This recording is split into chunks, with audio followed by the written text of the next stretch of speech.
अस्सलाम वालेकुम प्यारे बच्चों। मुझे उम्मीद है आप सब खैरियत से हैं।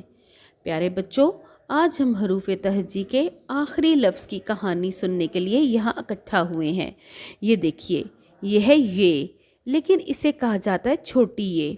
छोटी ये एक असली हर्फ है क्योंकि ये लाइन के ऊपर से शुरू होकर लाइन के नीचे तक इस तरीके से लिखा जाता है।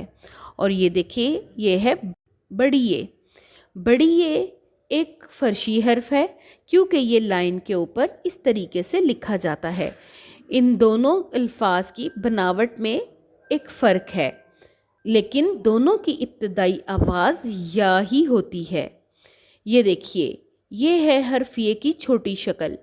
जब भी हम हर्फ ये को इब्तदाई शक्ल के तौर पर लिखते हैं तो इसके नीचे 2 नुक्ते लगाए जाते हैं इस तरीके से। ठीक है प्यारे बच्चों, चले हम कहानी सुनते हैं।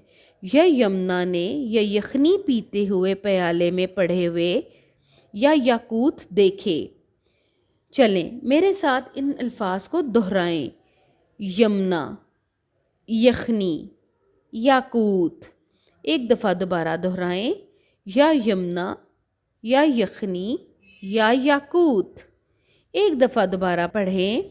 ये या यमुना, ये या यखनी, ये या याकूत।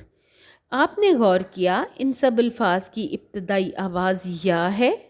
प्यारे बच्चों, क्या अपने इर्द गिर्द से आप ऐसे और अल्फाज ढूंढ सकते हैं जिनकी इब्तदाई आवाज़ या हो? जैसा कि यादगार। ऐसे अल्फाज ढूंढिए और अपने दोस्तों से इसके मुतालिक गुफ्तगू करें। हरूफ तहजी को लिखने की मश्क करते रहें। अगली वीडियो में अगले सबक के साथ आपसे मुलाकात होगी। अपना ख्याल रखें। अल्लाह हाफ़िज़।